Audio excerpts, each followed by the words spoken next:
अस्सलामु अलैकुम वरहमतुल्लाहि वबरकातुह। बिस्मिल्लाहिर्रहमानिर्रहीम। मोहतरम भाइयों, बुज़ुर्गों, दोस्तों, देखो आज का ये मेरा मैसेज कॉमन है हमारे हिंदू भाइयों के लिए भी, मराठा समाज के भाइयों के लिए भी, एससी एसटी ओबीसी मुस्लिम समाज के भाइयों के लिए भी, सिख हो, ईसाई हो, क्रिश्चियन हो। महाराष्ट्र विधानसभा के मद्देनज़र अभी हमारे सामने महाराष्ट्र विधानसभा का हंगामा चल रहा है। आपके दरवाजे पे, आपके घर पे हर पार्टी का उम्मीदवार आ रहा होगा।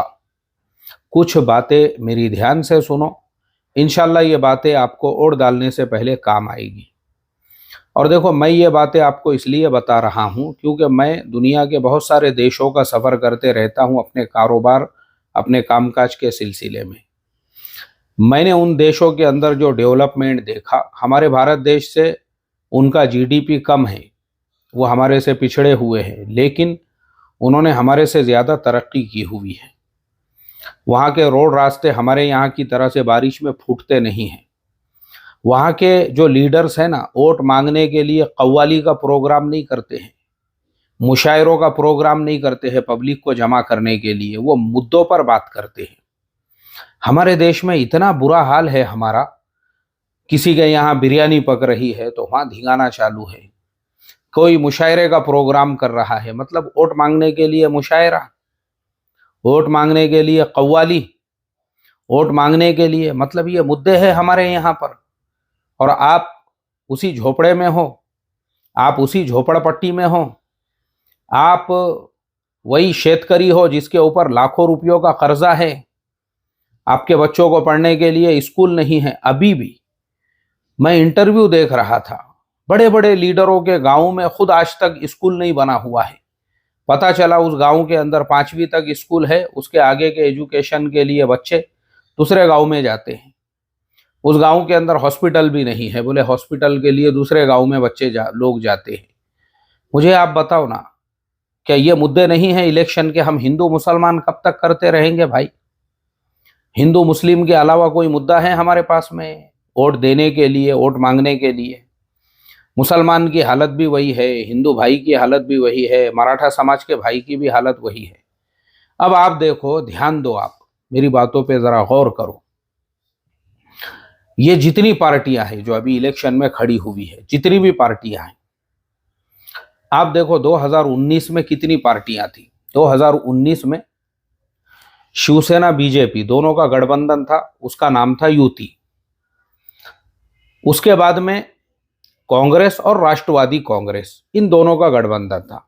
उस टाइम पे अजीत दादा पवार, शरद पवार साहब दोनों एक ही थे, सुप्रिया सुळे साहेबा तीनों एक ही थे, और कांग्रेस जो थी वो भी एक ही थी।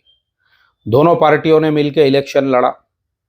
अब 2019 में युति जो है, यानी शिवसेना बीजेपी, उनको कामयाबी मिल गई। अब कामयाबी तो मिली, लेकिन उद्धव साहब ठाकरे जो थे, उनका कहना यह था, भाई मुख्यमंत्री मुझे बनाओ। और बीजेपी ये कहती थी कि नहीं, देवेंद्र फडणवीस साहब ही दोबारा से मुख्यमंत्री रहेंगे।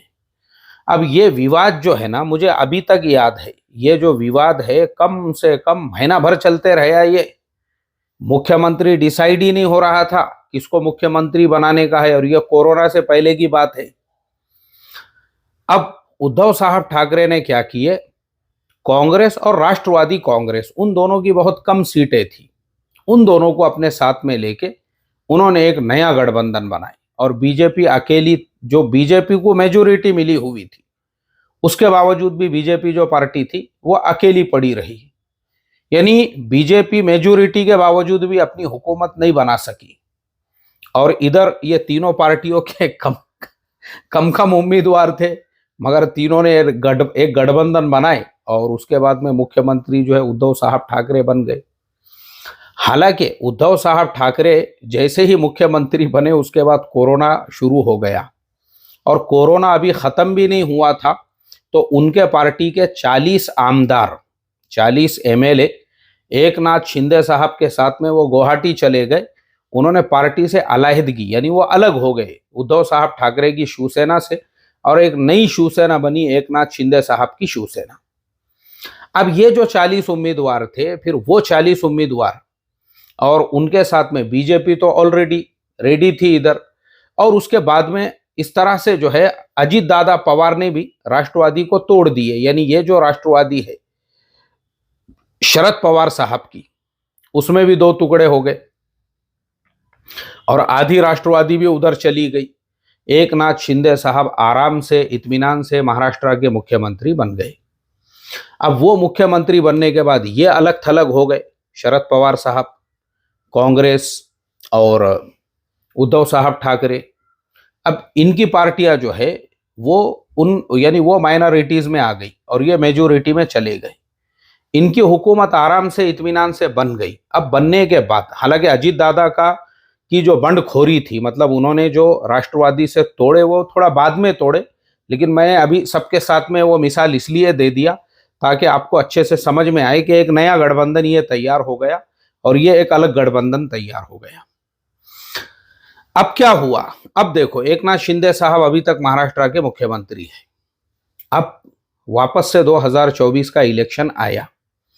अब ये जो तड़जोड़ है, तड़जोड़, इधर के उधर उधर के इधर, अब ये ऐसी खिचड़ी बनी हुई है। अब हर पार्टी को जहां से, अब जैसे मिसाल के तौर पे महाराष्ट्र में 288 एमएलए, 288 विधानसभा सीट है, 288 आमदार चुन के आते हैं। अब राष्ट्रवादी जो थी शरद पवार साहब की, उसको 85, कांग्रेस को 85 और उद्धव साहब ठाकरे की जो शिवसेना है उसको 85, ऐसे 85 सीटें उनको मिली हुई है। अब वो मिलने के बाद में, वो मिल गई उनको, वो मिलने के बाद में अब जैसे मिसाल के तौर पे मैं आपको एक मिसाल देता हूं, जैसे शरद पवार साहब ने बीड़ जिले के अंदर एक तालुका है, उसका नाम है आष्टी, वहां से एक मुसलमान साहब है शेख महबूब साहब, उनको टिकट दिए। अब जैसी उनको टिकट दिए तो शरद पवार साहब की ही जो राष्ट्रवादी थी उसके बाकी के उम्मीदवारों ने बंडखोरी की है। पुराने जो उम्मीदवार थे, पुराने जो लीडर थे, वो सब एक तरफ हो गए। 150 लोगों ने एक साथ प्रेस कॉन्फ्रेंस बुला के पार्टी से राजीनामा दे दिया और कहा कि हम अपना बंडखोर उम्मीदवार, यानी हम अपना आजाद उम्मीदवार खड़े करेंगे। अब हर जगह पे क्या हुआ, अब वहां पे जो है अब 3 पार्टियां हैं। अब मिसाल के तौर पे जहां कांग्रेस को टिकट, कांग्रेस के उम्मीदवार को टिकट मिला, वहां राष्ट्रवादी वाले को नहीं मिला, और वहां से जो है उद्धव साहब की जो शिवसेना थी उसको टिकट नहीं मिला। वो दोनों ने अलग बंडखोरी से अपना फॉर्म भर दिए। अब इधर भी जो है बीजेपी ने जिसको उम्मीदवारी नहीं दी, उन्होंने क्या किए, शरद पवार साहब की उन्होंने पहले कोशिश की है कि भाई अजीत दादा पवार की जो राष्ट्रवादी है उसका टिकट हमको मिलना चाहिए। उनका नहीं मिला तो वो शरद पवार साहब की राष्ट्रवादी में आ गए। तो आज की जो तारीख है, अच्छा उधर भी फिर ऐसा ही हुआ, जिसको बीजेपी ने टिकट नहीं दी तो फिर वो नाराज हो गया, वो बंडखोर खड़े हो गया, या फिर वो शरद पवार साहब की जो राष्ट्रवादी, यानी पिछले इलेक्शन में वो बीजेपी का एमएलए था, लेकिन बीजेपी ने उसको उम्मीदवारी ना देते हुए दूसरे को उम्मीदवारी दी। अब वही उम्मीदवार शरद पवार साहब की राष्ट्रवादी से जो है वहां पे खड़ा होया हुआ है। ऐसे 8 से ज्यादा उम्मीदवार है। दूसरी तरफ बंडखोर भी खड़े हो गए। अब जिनको जो है अजीत दादा पवार की राष्ट्रवादी से टिकट मिला लेकिन बीजेपी से नहीं मिला, वो बंडखोर खड़े हो गए। या उनको जो है एकनाथ शिंदे साहब की शिवसेना से टिकट नहीं मिला, या एकनाथ शिंदे साहब की शिवसेना से टिकट मिला लेकिन ये इधर से नहीं मिला, तो ये 2 उम्मीदवार अलग से खड़े हो गए।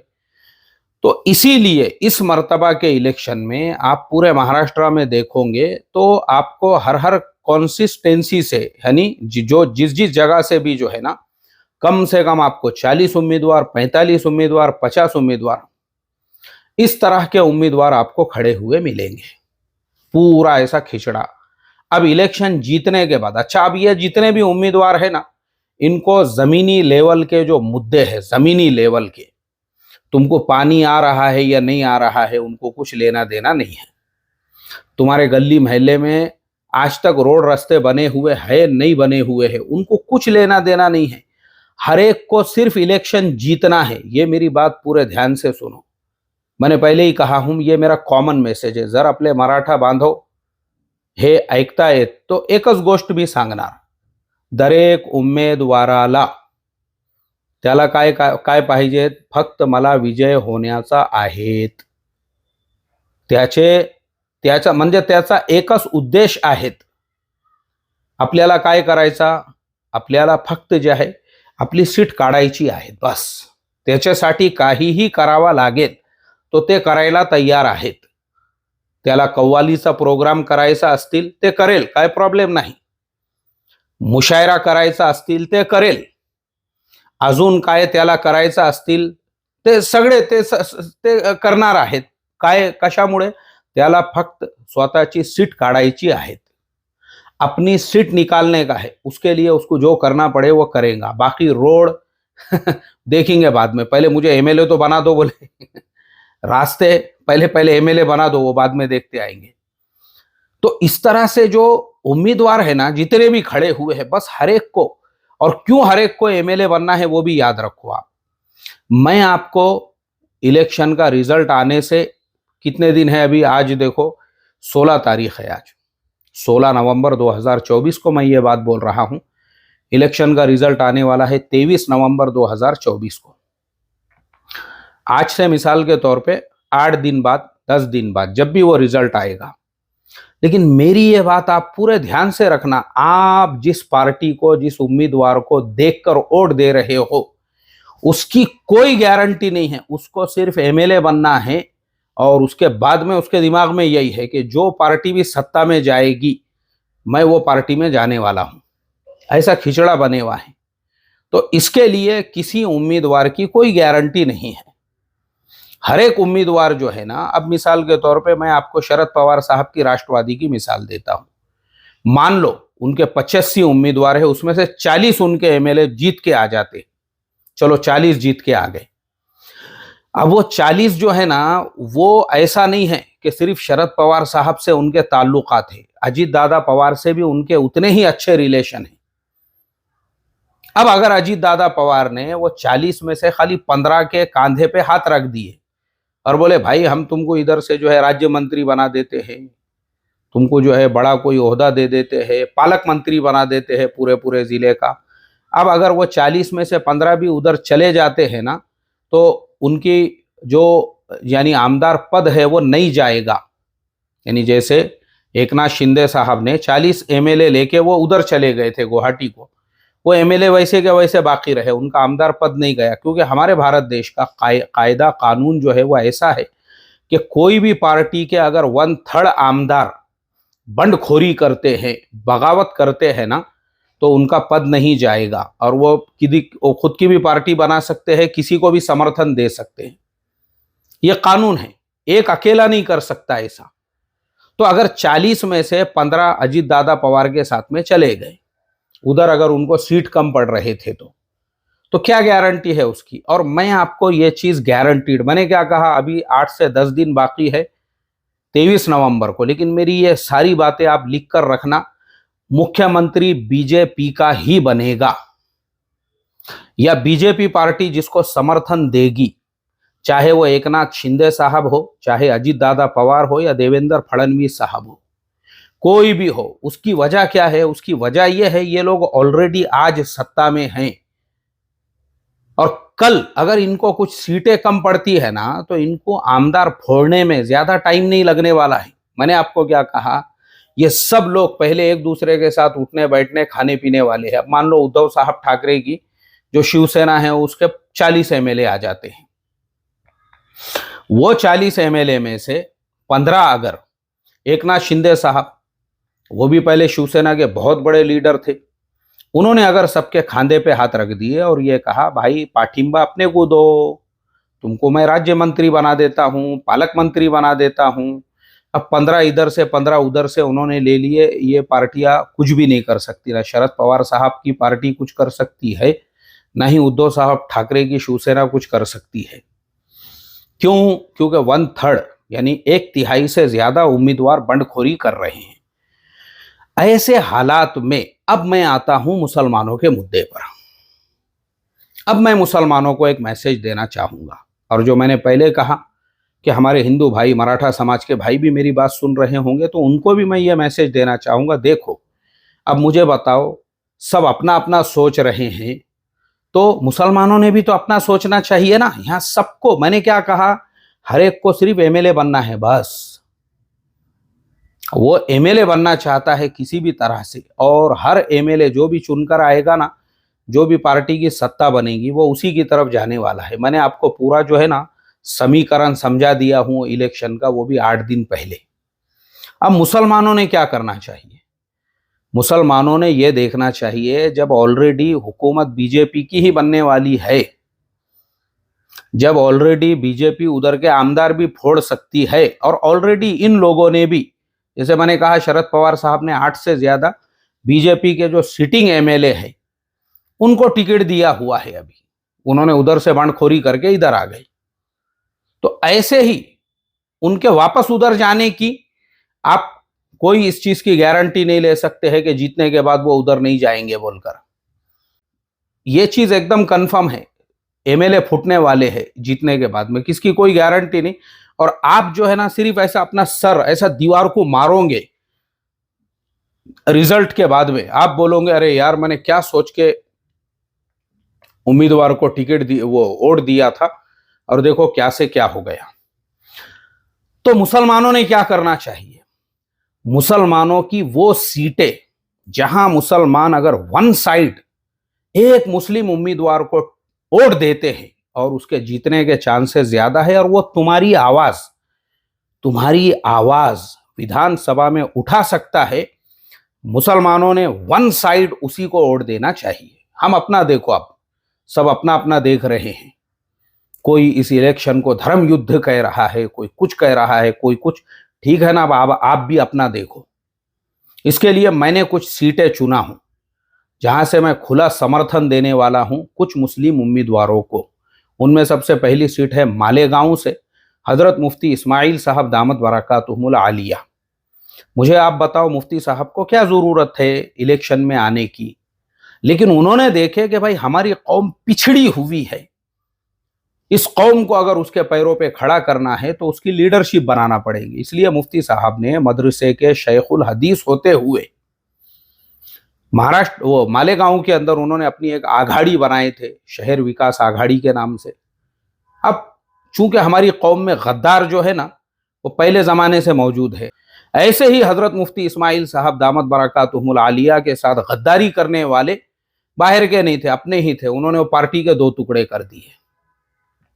फिर हजरत मुफ्ती साहब को पार्टियों में आना पड़ा, और आप आज की तारीख में एमआईएम की तरफ से एमएलए भी है और अभी एमए इलेक्शन भी लड़ रहे हैं, और आपकी तबीयत खराब होने के बावजूद आप खड़े हुए हैं। तो तमाम मालेगांव के मुसलमान, चाहे आप बरेलवी मसलक से हो, आप ये ना देखें कि मुफ्ती साहब देवबंदी है, आप ये ना देखें मुफ्ती साहब किस जमात से, ये कौमियत का मसला है। देखो ये हमको याद रखना है, और यही हम याद नहीं रख रहे हैं।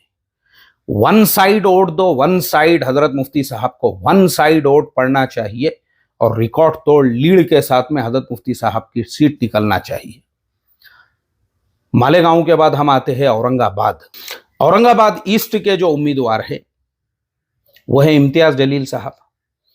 अब वहां पे ऐसा खिचड़ा बन गया हुआ है, इम्तियाज जलील साहब के सामने जो खड़े हुए हैं हमारे ही बहुत सारे उम्मीदवार हैं। देखो मुझे वो जो खड़े हुए उम्मीदवार है उनसे बस इतनी ही रिक्वेस्ट और दरखास्त करना है, ये जो वक्त है ना ये अपने इनफिरादी मफाद को सामने रखने का नहीं है। भले इम्तियाज जलील साहब में कुछ खामियां हो, उनमें घमंड हो, तकब्बुर हो, अकड़ हो, लोग इस तरह की बातें कर रहे हैं, भले उन्होंने किसी मौलाना साहब मुफ्ती साहब को सलाम ना किया हो, या उन मौलाना साहब मुफ्ती साहब को ऐसा लगता है उन्होंने हमारी इज्जत नहीं की है, वो बराबर से हमारा रिस्पेक्ट नहीं कर रहे, वो हमारे को पूछने के लिए ही नहीं आए थे। ये टाइम वो सब चीज़ों का नहीं है, यह है अपने इनफिरादी मफाद पर मिली मफाद को तरजीह देने का। भाई एक फर्द, वरना याद रखो औरंगाबाद के मुसलमानों, तुम रोंगे अगर तुमने अपना वोट बर्बाद किए, जाये किए और इम्तियाज जलील साहब को नहीं दिए तो तुम रोओगे और तुम ये कहोगे काश जब इम्तियाज जलील साहब थोड़े से मार्जिन से अगर हार गए ना, तुम रोओगे और ये कहेंगे कि काश यार हम दे देते तो बंदा निकल जाता था। क्योंकि देखो असल मसला है तुम्हारी क़ियादत का, तुम्हारी आवाज विधानसभा में बुलंद करने का। तुम उनकी पर्सनल वो बातें मत देखो, आप ये देखो वो काम किसके लिए कर रहे हैं। अगर मैं औरंगाबाद में होता, याद रखो, मैं अगर आज औरंगाबाद में होता ना, औरंगाबाद का एक एक दरवाजा खटखटाता, मैं उनके साथ कदम ब कदम चलता, मैं औरंगाबाद के एक एक बुजुर्ग के पेट में मुंडी डालता, एक एक जवान से हाथ जोड़ के ये रिक्वेस्ट और दरखास्त करता, देखो ये मसला इम्तियाज जलील साहब के अकेले का नहीं है, ये तुम्हारी क़ियादत का मसला है और तुम्हारी आवाज को विधानसभा में बुलंद करने का है। इसलिए ऐसा उम्मीदवार तुमको पूरे महाराष्ट्र में नहीं मिलेगा आज की तारीख में, हजरत मुफ्ती इस्माइल साहब के बाद पूरे महाराष्ट्र में आप देख लो। तो आप ऐसे ताकतवर उम्मीदवार, एक तरफ मुफ्ती इस्माइल साहब है, दूसरी तरफ इम्तियाज जलील साहब है, तीसरी तरफ नासिर सिद्दीकी साहब है, ऐसे लोग जब तुम्हारी आवाज बुलंद करने वाले होंगे ना, तो तुम्हारे मसाइल को वहां पे तो तुम्हारी आवाज वहां पे बुलंद करने वाले ऐसे लोग होंगे। अब उसके बाद हम आगे बढ़ते हैं। औरंगाबाद के बाद आता है जालना। जालने में मैं जब छोटा था, मैं मेरे बचपन से दो ही उम्मीदवारों के नाम सुनते आता हूं, कांग्रेस की तरफ से कैलाश गोरंटियाल साहब और शिवसेना की तरफ से अर्जुन खोतकर साहब। इन दोनों के अलावा मैंने आज तक तीसरे उम्मीदवार का नाम नहीं सुना। अब मुसलमानों ने कांग्रेस से रिक्वेस्ट की, दरखास्त की। देखो, जालने से अब्दुल हफीज पत्रकार साहब पिछले 20-25 सालों से कांग्रेस पार्टी से जुड़े हुए हैं, उसके जिला अध्यक्ष है। तुम सिर्फ ऐसे हमारे लीडरों को इस्तेमाल करके गोरंटियाल साहब को हर मर्तबा वोट दिलाते हो, लेकिन इनको आप इस मर्तबा टिकट दीजिए। कांग्रेस ने अब्दुल हफीज पत्रकार साहब को टिकट ही नहीं दी। हालांकि अब्दुल हफीज पत्रकार साहब कांग्रेस के एक वफादार रुकन हैं। उन्होंने पूरी जिंदगी कांग्रेस के अलावा दूसरे कोई पार्टी में भी नहीं गए। वो कांग्रेस को जिले में उन्होंने मजबूत किया, और जितनी मर्तबा भी कैलाश सेठ वहां से जीत कर आए हैं, अब्दुल हफीज पत्रकार साहब का पूरा पूरा उसमें हिस्सा है। इस मर्तबा उन्होंने कहा भाई हमको भी नुमाइंदगी दो। कांग्रेस ने फिर उनको टिकट नहीं दिया।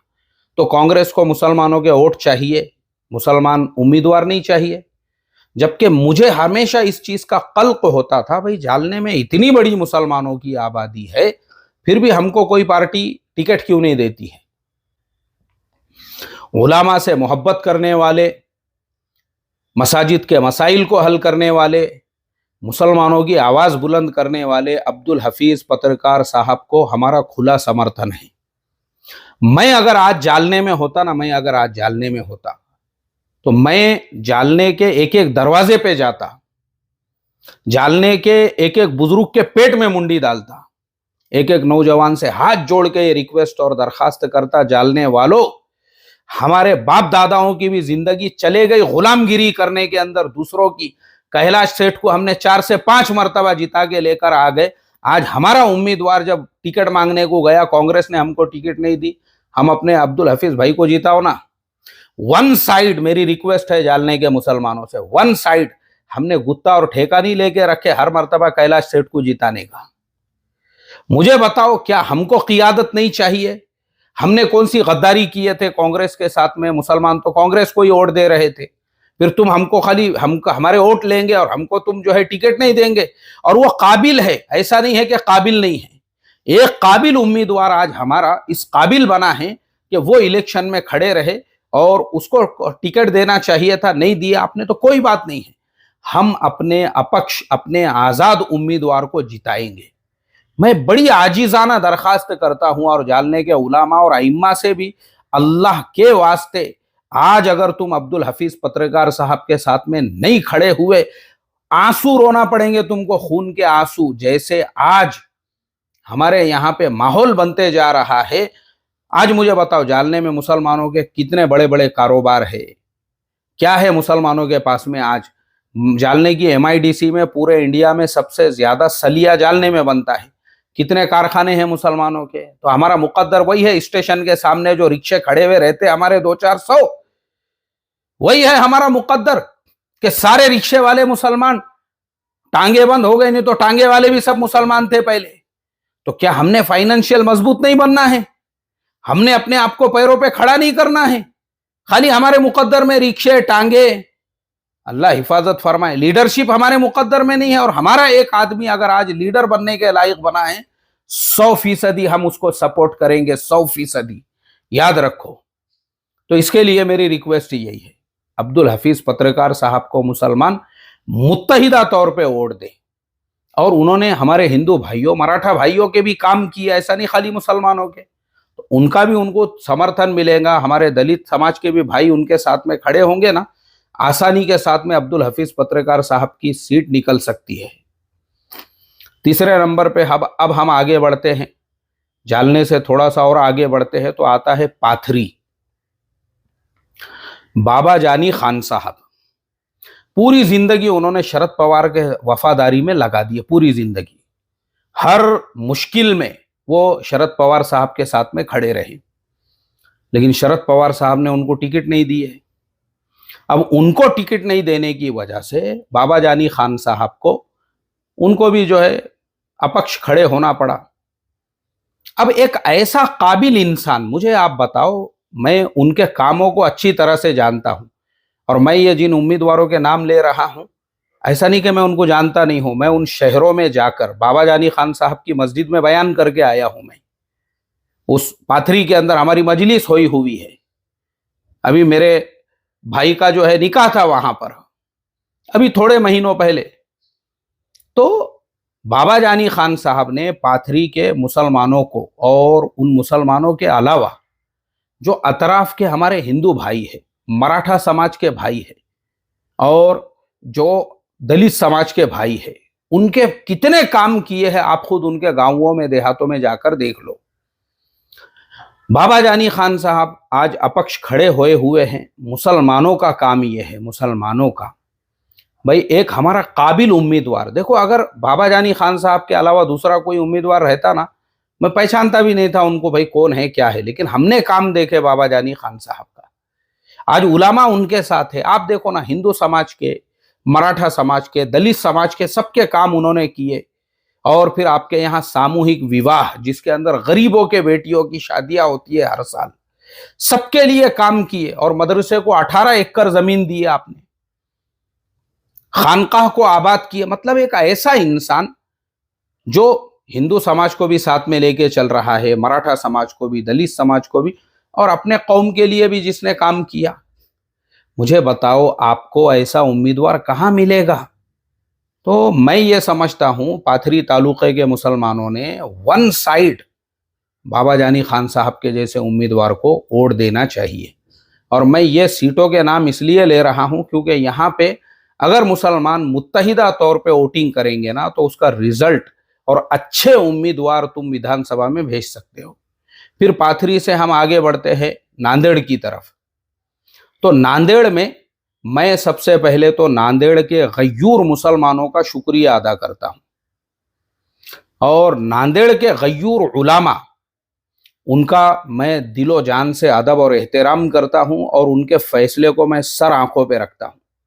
मैं नांदेड़ के उलामा से आगे नहीं जाऊंगा। जो नांदेड़ के उलामा ने फैसला दिए, अगर नांदेड़ के मुसलमानों ने उसको मान लिए ना, मैं समझता हूं नांदेड़ के मुसलमानों, तुमको ऐसे उम्मीदवार फिर नहीं मिलेंगे। सैयद मोइन साहब और दो उम्मीदवार जो वहां से खड़े हुए हैं। सैयद मोइन साहब ये वो आदमी हैं जिन्होंने MIM को महाराष्ट्र में सबसे पहले लेकर आए। यही वो सैयद मोइन साहब है जिन्होंने आज जो मुसलमानों की अपनी एक ताकत, वरना मुसलमानों की तो सारी जिंदगी काका, मामा, दादा, नाना, अन्ना, भाऊ, उनकी गुलामगिरी के अंदर गुजर गई थी। आज जो थोड़ी बहुत MIM की ताकत महाराष्ट्र के अंदर खड़ी हो रही है, उसका पूरा क्रेडिट अगर किसी शख्स को जाता है, सैयद मोइन साहब है।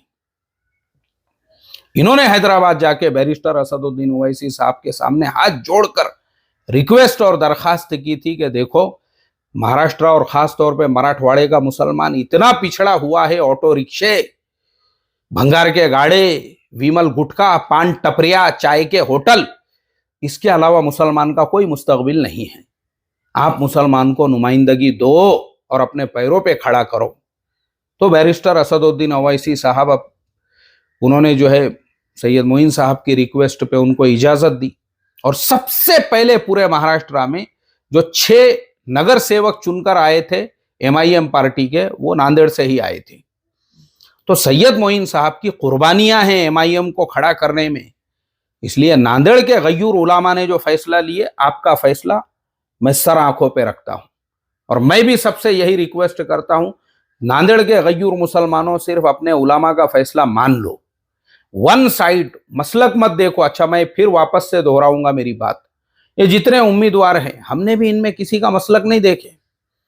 अब्दुल हफीज पत्रकार साहब का मसलक क्या है, इम्तियाज जलील साहब का क्या है, मुफ्ती इस्माइल साहब का क्या है, सैयद मोइन साहब, हाजी उस्मान, ये बिल्कुल मत देखो। यहां मसला चल रहा है, यहां सब अपने अपने पेट की सोच रहे हैं, हर पार्टी को अपनी पड़ी हुई है, और जो MLA जीतकर आएगा उसकी कोई गारंटी नहीं है वो किधर जाएगा। ये बातें मैं पहले भी बोल चुका हूं। इसलिए हम भी अपने उम्मीदवार को देना, वन साइड दे, हम बगैर मसलक, बगैर जमात, बगैर कुछ देखे के भाई हमको सैयद मोइन साहब और हाजी साहब इनको वोट करना है। हम अपने उम्मीदवार विधानसभा के अंदर भेजे, हमने गुत्ता लेके रखे क्या ऐसे उम्मीदवारों को जिताने का जिनकी कोई गारंटी नहीं है इलेक्शन जीतने के बाद वो किधर जाएंगे। और मैं ये बात बार बार बोल चुका हूं कि मैंने 2019 में जिस उम्मीदवार को वोट दिया था, 6 महीने के बाद वो दूसरी पार्टी में चले गए और समर्थन दे दिया उन्होंने दूसरे को। और मान लो अगर मुसलमानों के ये उम्मीदवार भी जीत कर आते हैं, जैसे MIM जहां जहां से भी खड़ी है, अभी मुझे सारे उम्मीदवारों के नाम मालूम नहीं है और कहां कहां से कौन कौन खड़ा हुआ है, लेकिन जहां जहां से भी खड़ी हुई है MIM पार्टी, अगर मुसलमान वहां के, क्योंकि MIM ने भी पूरा रिसर्च करके अपने उम्मीदवारों को वहां से खड़ा किया, वन साइड वोट देते हैं और दलित समाज के और हमारे मराठा समाज के भी कुछ वोट उनको मिल जाते हैं ना, तो तुम 10 MLA अपने, और वो 10 MLA जब जाएंगे ना तो वो किंग मेकर साबित होंगे। जो भी पार्टी अगर हुकूमत बनाना चाह रही है तो फिर MIM अपने मुद्दे रखेंगी, भाई हमारे समाज को रिजर्वेशन दो। देखो ये होती है ताकत, तुम ताकतवर बनाओ अपने उम्मीदवारों को। अब्दुल हफीज पत्रकार साहब वो अपक्ष जीत के आ गए, MLA बन गए, और कांग्रेस पार्टी ने वापस उनको बोली कि भाई तुम तो हमारे आदमी हो, आ जाओ कांग्रेस में, हम हुकूमत बना रहे हैं, तो भाई इनको मिनिस्टर बनाओ। देखो उनके पास ताकत है, फिर उनकी ताकत डबल हो जाएगी। बाबा जानी खान साहब, शरद पवार साहब ने उनको रिकॉल किए, अरे तुम तो जीत गए, आ जाओ हमारी तरफ, तो बाबा जानी खान साहब अपना डिमांड रख सकते, मिनिस्ट्री दो हमको। और अगर वो मिनिस्टर बन गए, विकास किसका होगा? पाथरी तालुके का, जालना तालुके का विकास तुम्हारा होने वाला है, फायदा आपका होगा। तो ऐसे उम्मीदवारों को आप जिताओ, वन साइड वोट दो इन लोगों को, क्योंकि सब यहाँ पे अपना अपना सोच रहे हैं। मैं शुरू से बता चुका हूं और तकरीर मेरी काफी लंबी हो चुकी है, लेकिन ये ध्यान से तवज्जो से सुनो। हम भाजी तरकारी भी खरीदने को जाते हैं ना, 10 बार बाजार के अंदर देखते हैं, बार बार टमाटे भी ऐसे तलाश करते हैं अच्छे टमाटे कहां पर है। जब हम टमाटे खरीदते हुए, भाजी तरकारी खरीदते हुए इतनी तहकीक करते हैं, तो मेरा 30 मिनट का जो बयान है वो कोई लंबा चौड़ा नहीं है। ये आपकी लाइफ, आपके आने वाले 5 साल, आपका फ्यूचर, आपका मुस्तकबिल बदलने वाला है। याद रखो, हमारा मुकद्दर ऑटो रिक्शे, विमल गुटखा, पान की टपरी, टांगे, भंगार के गाड़े और झोपड़पट्टियों में घर, ये हमारा मुकद्दर नहीं है। खुदा ने आज तक उस कौम की हालत नहीं बदली, न हो जिसको ख्याल खुद अपनी हालत के बदलने का। और कुव्वत फिक्र अमल पहले फना होती है, फिर किसी कौम की शौकत पे जवाल आता है। इसलिए अपने अंदर के ज़मीर को जिंदा करके मेरी बातों पे आपको गौर व फिक्र करना है। अस्सलामु अलैकुम व रहमतुल्लाहि व बरकातहू।